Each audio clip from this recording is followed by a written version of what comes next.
Welcome dear students in Principle of Electromechanical Energy Conversion. Today we are going to do problem solving module on magnetic circuit, and after completing this topic you will be able to outline a review of magnetic system. You will be able to explain the following terms like flux fringing, leakage flux and leakage coefficient. अगर मैं examination point of view से बात करूं तो इनमें से किसी भी सिस्टम पे आपका एक शॉर्ट नोट पूछा जा सकता है या फिर शॉर्ट टाइप क्वेश्चन पूछा जा सकता है, या फिर इन्हीं सभी को अगर एक साथ मर्ज कर दिया जाए तो वो आपका एक लॉन्ग टाइप क्वेश्चन बन सकता है। तो आइए कुछ क्वेश्चंस देखते हैं जो कि आपके प्रीवियस ईयर में पूछे गए हैं और वो आपके आने वाले एग्जामिनेशन के लिए इंपॉर्टेंट भी है। अगर हम फर्स्ट क्वेश्चन की बात करते हैं तो फर्स्ट क्वेश्चन बोलता है give a brief review of magnetic system. यहाँ पे आपसे पूछ रहा है कि मैग्नेटिक सिस्टम का रिव्यू देना है। तो सिंपली इसमें करना क्या है कि मैग्नेटिक सिस्टम में हमने बहुत सारी चीजें डिस्कस करी थी। सबसे पहली चीज क्या है कि मैग्नेटिक सिस्टम कहने का मतलब क्या हो जाता है। मैग्नेटिक सिस्टम कहने का मतलब ये हो जाता है कि जैसे आपका जो मैग्नेटिक फील्ड क्या होता है, ठीक है, आपका मैग्नेटिक लाइंस ऑफ फोर्सेस क्या होते हैं, मैग्नेटिक फ्लक्स क्या होता है, ठीक है, या फिर आपका मैग्नेटिक फ्लक्स डेंसिटी क्या होता है, एमएमएफ क्या होता है।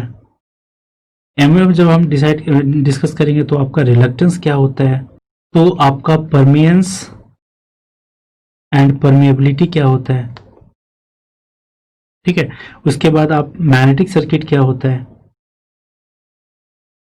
ये सारी चीजें जो है वो छोटे छोटे डेफिनेशंस हमने अपने मैग्नेटिक सिस्टम के लिए हमने डिस्कस करा था।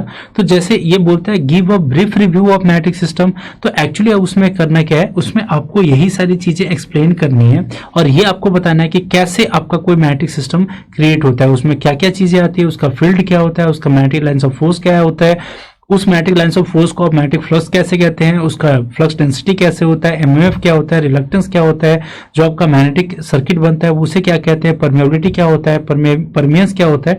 तो ये सारी चीजें जो आप एक्सप्लेन करोगे तो यही आपका एक brief review of magnetic system कहलाता है। अब अगर अपने नेक्स्ट क्वेश्चन को डिस्कस करते हैं तो नेक्स्ट क्वेश्चन बोलता है explain the following terms. First, flux fringing.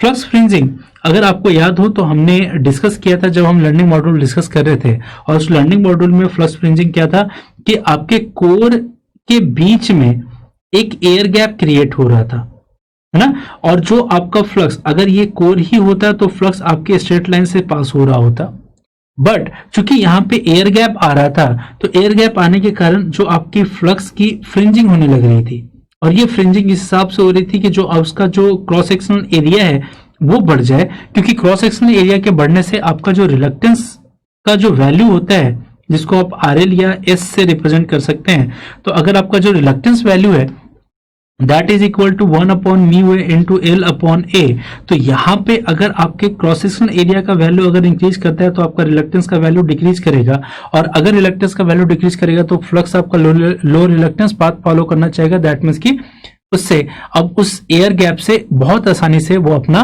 Flux pass हो सकता है। तो इसी फेनोमेनन को आप बेसिकली क्या कहते हैं, फ्लक्स फ्रिंजिंग कहते हैं। तो बस आपको इस चीज को वहां पे एक्सप्लेन कर देना है।